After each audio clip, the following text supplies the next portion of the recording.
Hello, everyone. It's Peter and Ralph again, doing the weekly roundup of some of the interesting stories, the more interesting stories that we've been seeing over the week.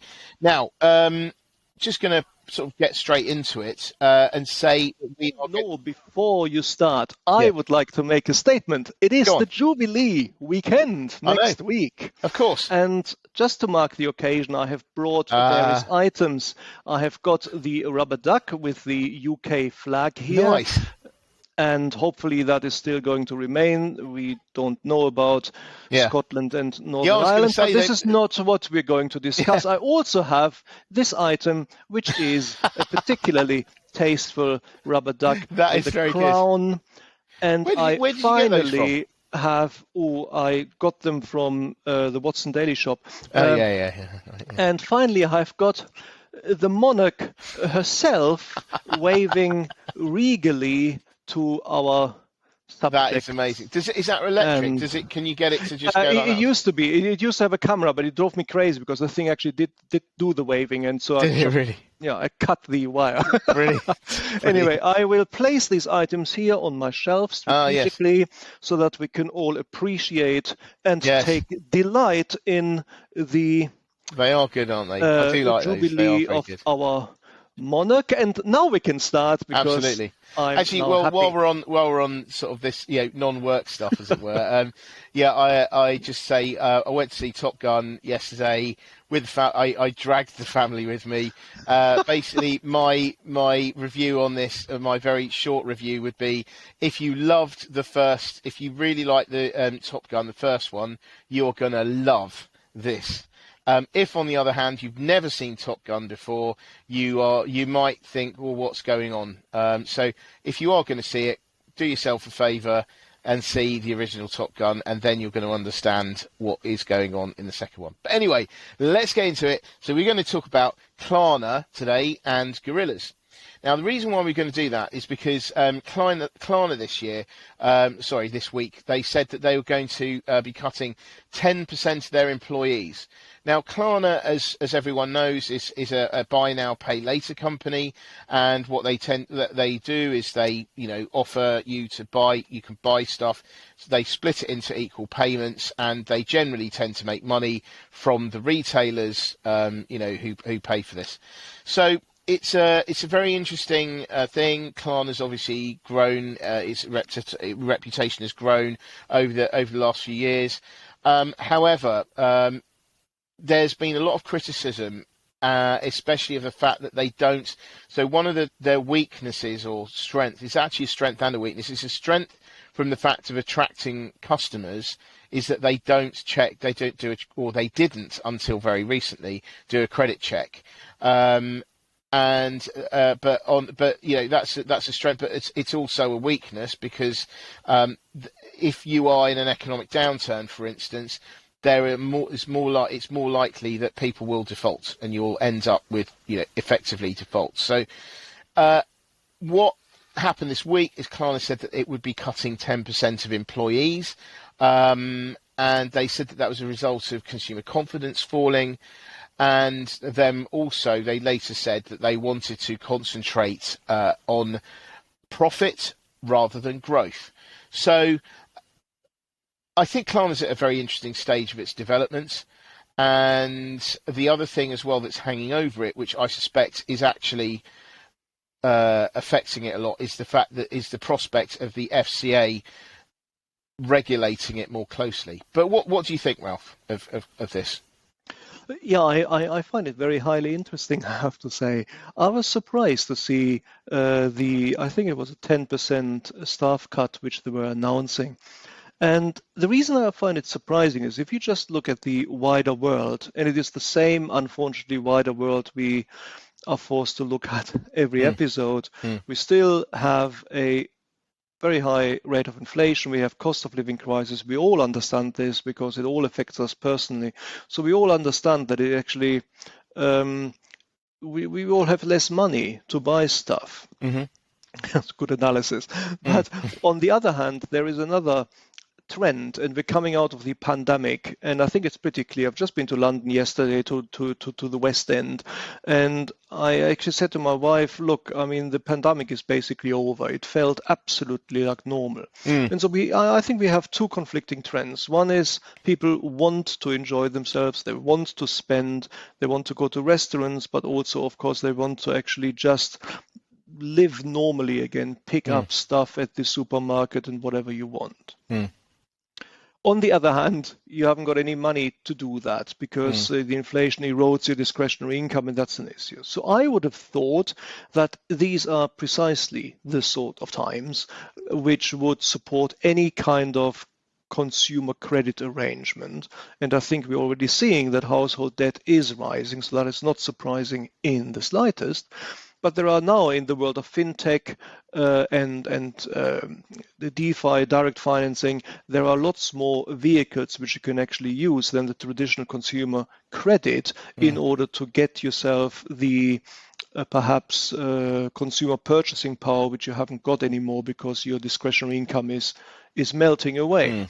And these type of businesses are so the own now, pay later type model is exactly, I think, the model which would do well. Now, correct me if I'm wrong, but I think the particular business here we're talking about is a business which allows you to just stagger the amount of purchasing, the cost of the item over a few weeks, maybe a few months. Something costs 21 quid, you pay in 3 installments of 7 quid, that sort of thing. And obviously there is an element of financing here. You don't actually pay money, you don't pay a credit rate for that, but you are able to own the item before you actually before you actually pay for it. Not in itself a new model, but it is eased by the technological platform on which it runs. So I would think these are exactly the times to actually facilitate that sort of business, and I was surprised to see them cut staff. And the reason, of course, the press release then said, I haven't read the press release, I have to say, but I would imagine it would say that part of the reason for the staff cut is, as you mentioned, that we are going from a growth phase into a more consolidated phase. But this is slightly odd to read because it would sort of imply that the upfront investments were eroding profits, which is possible for startups. Of course it is. I'm not saying that this is in itself not a dynamic which might prevail. But it is still interesting to see that they are believing that they're now going into this phase where they actually have to cut costs in order to remain profitable. That just, you can't make that sound positive. It is not as if you move from a growth phase into a more stable phase, and in the stable phase you can only exist because you need to actually cut expenses. That just doesn't compute, and that doesn't sound right. So what I think is possibly behind this is that their business model wasn't constructed in robust enough a way in order to well, in order to become sustainable for the future. And I don't know, Peter, do you think that's a reasonable thing? Because I also hear that, as you say, the regulator is looking more with a more keen eye at these businesses now. Yeah, I mean, I think that Klarna, Klarna started a fair time ago. It's not like it's only been around for the last 3 years or something, but it seems to me that it's now reaching a stage where it has to grow up. It's been a feisty teenager for quite some time. And I think that now it's starting to have to do things in a grown-up manner. And my take on this is that I think that what it is trying to do now is to implement measures that will minimise, a potential collateral damage from an FCA that wants to impose itself on not just Klarna really, but the whole buy now, pay later industry. Now, I think that buy now, pay later is fine especially when the economy is doing well. But I think in terms of, it's fine when the economy is doing well because people will be able to get jobs. So if they can't pay, they're not going to all lose their jobs and their income and therefore their ability to pay. They're going to be maybe in a tight market where we are now.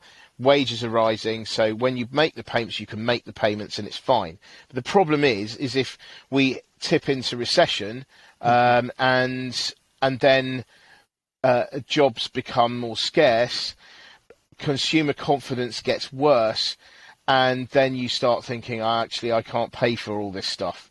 That's when it all starts to implode.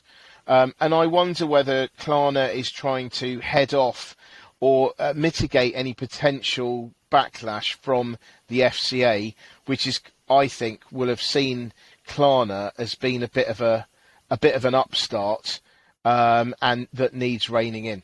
So yeah, I mean, I don't know.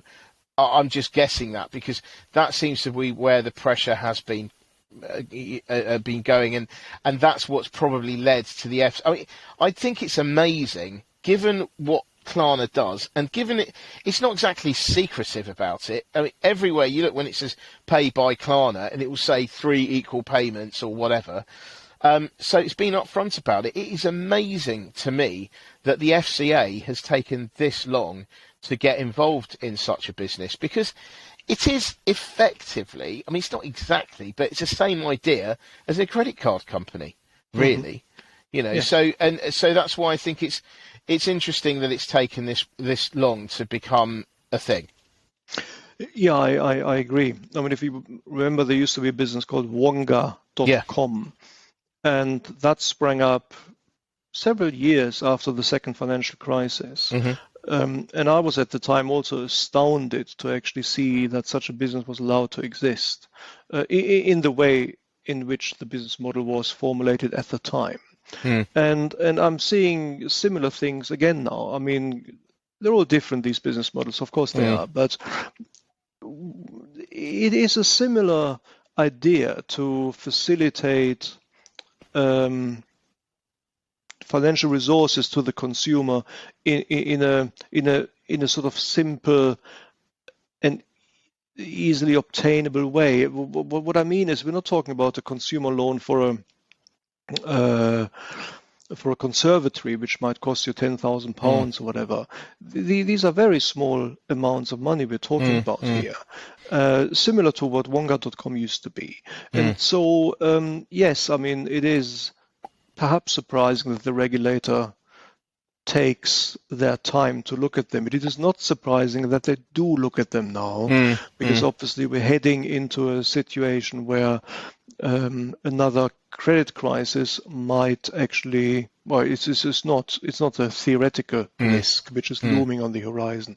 And then, of course, the other thing is that because it is, however, it remains a viable, sensible business to extend consumer credit to people, I think the competition within the sector is going to grow, and the competition will be focused on the robustness of the business models which these companies are running. So, I mean, I don't know whether Apple Pay now is already up and running or not, but it is in the making and it will soon come to market, I would expect. And it is the well, let's face it, let's just call this consumer credit, because that's basically what it is.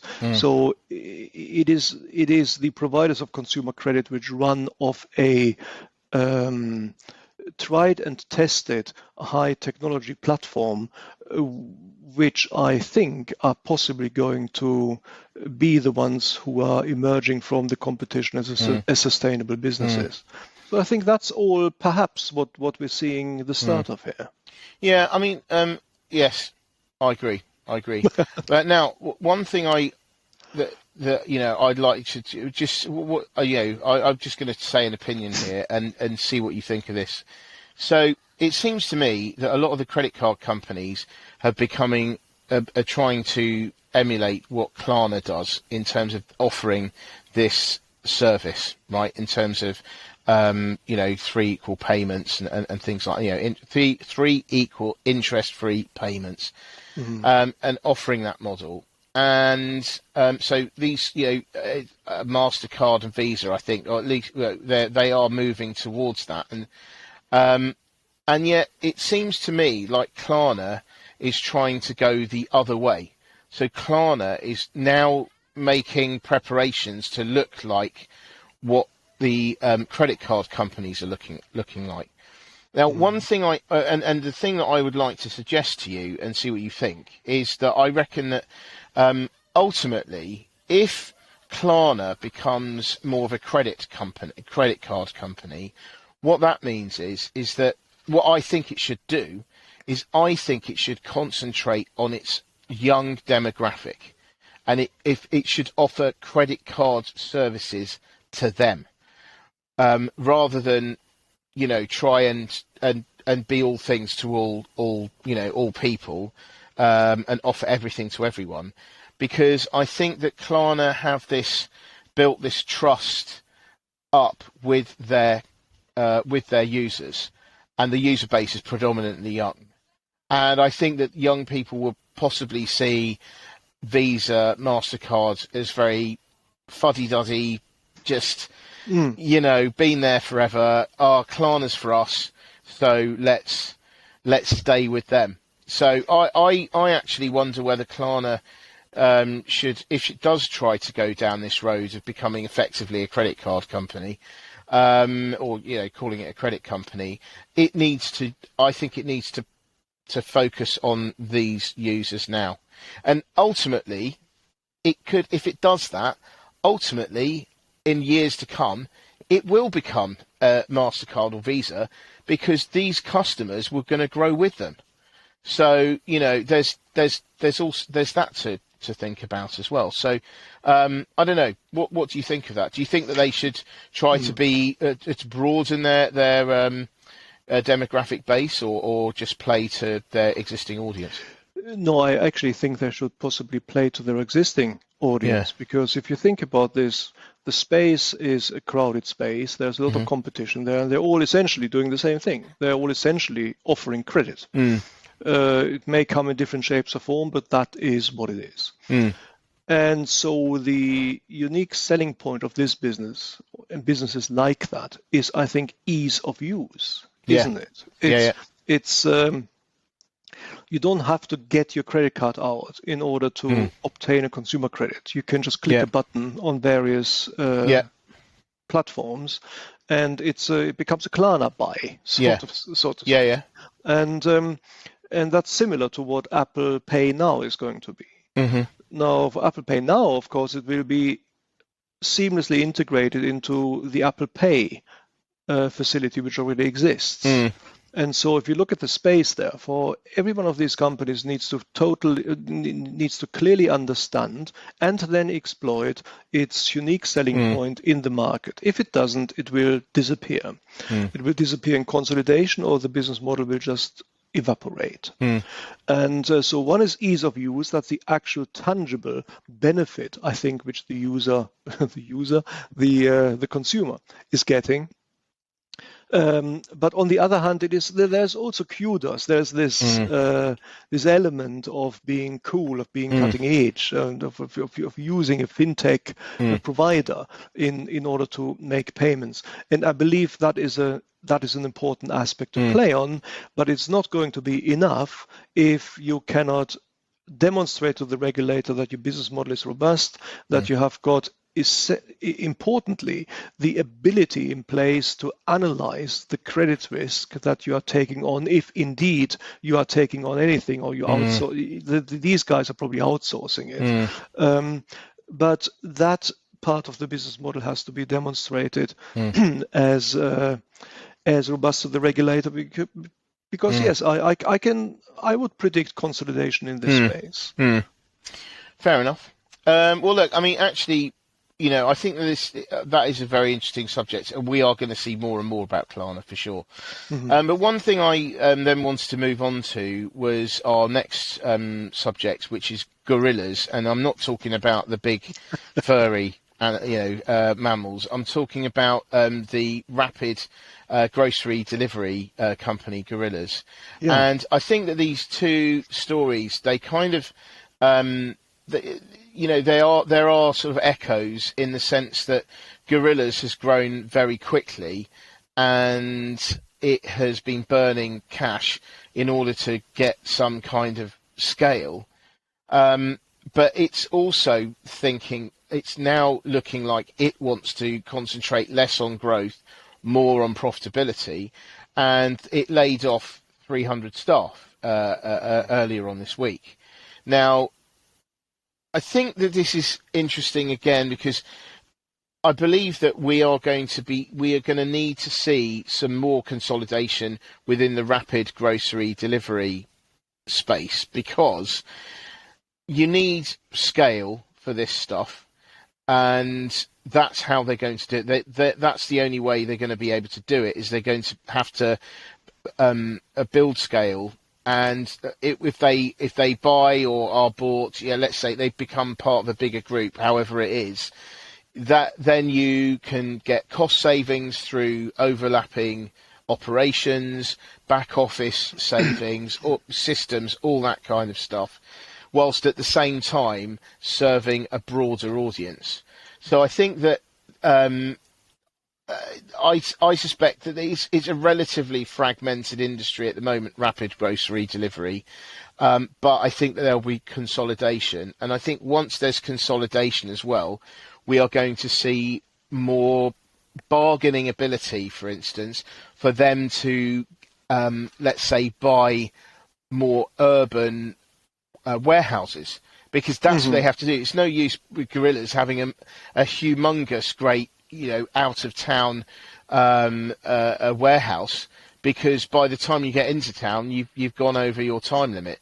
So this is going to an area that they need to expand, and as in they need to get bigger scale. And part of the reason why they need to get bigger scale is to give them purchasing power when they're trying to buy what may be expensive, city centre kind of warehousing. So what do you reckon? Yeah, it's what I reckon is I'm surprised these businesses still exist. To be perfectly honest with you, I mean, it looks to me to be a bull market business, a typical bull market business, when the economy is buzzing and everybody has money, lots of discretionary income to spend on stuff, and perhaps people have less time to spend money to actually do the spending. So the time poor, cash rich demographics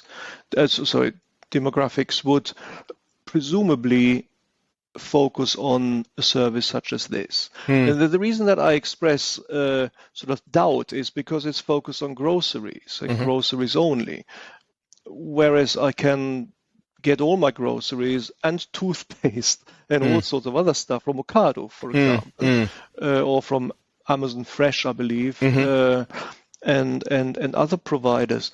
So I do wonder whether, again, behind that press release is a similar sort of idea that we've seen at Klarna, because it's exactly the same reasoning. I mean, they're saying, we do not want to focus on growth anymore. We are now going to focus on profitability.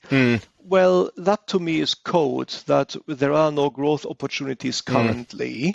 And because of that, we have to sack people, because otherwise we are not going to turn a profit. And of course, I wouldn't say it in this way, but that is what I'm hearing. Yeah. And when you are, if to the extent that this is a fair analysis, it would suggest growth opportunities have become more scarce, and that would make a lot of sense to me, because again, coming back to the same problem as always, cost of living crisis, lower discretionary income, presumably more, not less, time spent at the office, at times of looming recession or actual recession. And so what you have is, you need to do your supermarket shopping. Of course you do, but you might actually pick that up after you leave the office on your way home, or you say, well, the first thing that goes are these type of luxury Mm, businesses or luxury expenditures, which are in this particular case focused on getting groceries in mm, without actually going to the market. mm. Yeah, I mean, I agree. I mean, I think that, maybe it's just me. Maybe I'm an old man. Maybe I don't know in terms of the whole, how many times are you going to have a broccoli emergency at 2 o'clock in the morning, which something like this is made for. Actually, I think on the adverts, they do a very, very good one, which is, did you buy the nappies? And the guy goes, and oh my God, no nappies and stuff. And yes, I can actually imagine that, because that is an emergency. Okay, fair But enough. Yeah. but other than that, how many times do you really need to that you absolutely positively have to have Gorillas bring something to you which you couldn't otherwise have bought on your way home, or at your lunch break or something? Mm. I just I kind of think that this is going to end up being a an urban, Hmm. like in only in major cities. I can imagine this happening only in, say, London, Birmingham, Bristol, places like that. That there are big populations. I can imagine that this may be useful there. The irony, of course, of that is that these built-up areas are precisely the areas that are more likely to have shops that are open very late, so you could actually go and pick it up yourself. And like I say, taking the irony on, actually, the places where they should be, arguably, and that they would get more interest, is places like rural places that don't have the shops and amenities that everyone has access to. But the problem is there, of course, is that you won't be able to get to them in the same short amount of time as you Yeah, would in urban areas. But in that case, we were talking about, this is where drones come in, drone exactly. delivery.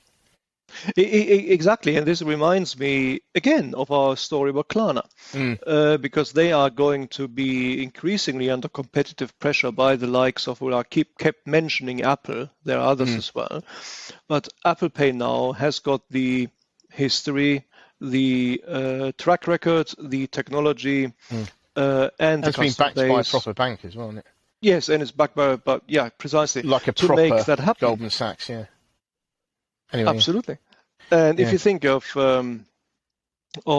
gorillas, the business, Mm, not the apes, yes. uh, then what you need in the countryside where the distribution is more lengthy, more difficult to organize, is probably Mm, the next step up in the tech world would be drone delivery. And who mm, springs to mind when we talk about drone delivery? Of course, Amazon. mm, It's only one of these companies, but Amazon is one of the leading AI companies, mm, one of the leading tech companies, and they are and have been talking about mm, and testing drone delivery, pilot delivery already. I mm, think it was along the M4 corridor. mm, They've run a pilot program using it like a drone corridor, and mm, it mm, seems to have worked. I don't know what happened exactly, mm, but I think it was. It was a success. And again, we might actually see the business idea, if it can survive mm, in a perhaps recessionary world of mm, the future, of the mm, near term. We are going to see these businesses probably being supported by by the tech giants again, mm, rather than by niche businesses. yeah. And then I think that is behind sacking 350 of Mm, staff, I believe, mm, in Gorilla's terms. And I think you would actually think twice before you actually do that, because mm, obviously once you sack the staff, they're not there anymore. If mm, growth opportunities come back, you have to be very flexible in your employment mm, um, in order to exploit these opportunities. mm, So to me, this is a clear story saying, sorry, unfortunately, the growth opportunities mm, have gone away. In order to survive, we are going to have to cut costs, but that is never a sustainable idea. You need to grow the top line. You cannot only squeeze the middle line, so to speak, in order to remain profitable. That is going to work for a while, but eventually, of course, you need to have a sustainable business model. Yeah, fair enough. And I will say, I mean, maybe we should just end on this, is the I really do look forward to the day where, at the moment you get these, like, either these SMS messages or emails saying your delivery is 8 stops away. Wouldn't it be? I'm looking forward to the day where you can see live drone footage from the drone cam, sort of flying towards your where you live. I mean, if they could deliver it to your window, I mean, wouldn't that be amazing? You could just sort of look out of your window and you could have this thing hovering there, and you just take the package. I mean, how amazing would that be? It'd be really cool. I look forward to it, because something like that would be really useful if you live in an apartment, let's say, and you have a balcony or something, and you could just get delivered literally to your balcony. But although that sounds like good fun, the problem is, you'd think, well, how many drones are going to be around at any one time? Exactly. And how they're going to, I mean, they'll avoid crashing into each other because they'll probably have some sort of proximity something or other. But skies will look completely different. And these things will be flying around at all times of the day as well. Yeah, I don't think this is going to be how the new world is going to look. No. I think there are going to be sort of drone collection points or delivery points, and from these hubs there will be more traditional type logistics and delivery. So basically, you have maybe in a park somewhere an area where the drones come down, and then you have bicycle deliveries from there. Amazon, just outside our house here, Amazon is constructing a hub for East London, and this is going to be bicycles. And so there's another thing, which is privacy issues. I mean, in sort of London and Birmingham and Manchester, etc., urban areas, you can't just fly the drones to somebody's balcony, because the camera the drone needs to get orientated will then also pick up making coffee in your underwear, so which is perhaps then not conducive. That doesn't sound too bad, though. I don't know if you see that on YouTube. I don't know. Frying bacon, for instance, would be more of a potentially painful experience, wouldn't it? I mean, doing coffee, so you're probably all right. I mean, unless you spill it or something, then that would be bad. But I picked that as an example. There are all manner of things which you might do in your home, which I'm not going to mention here. But so I mean, basically, if all of this, it's like the old thing. Would you send an email with something that you do not wish to see as a headline in the Daily Mail? So once you ask yourself, would I do something in my living room which I do not want to see on YouTube or TikTok or something because the drone picked it up? Anyway, I'm getting silly. I mean, these are real issues, though. There are privacy issues. You can't fly drones close to private residences or other private buildings. And so I think the drone delivery will be by way of hubs, and then what you branch out from there, bicycle delivery.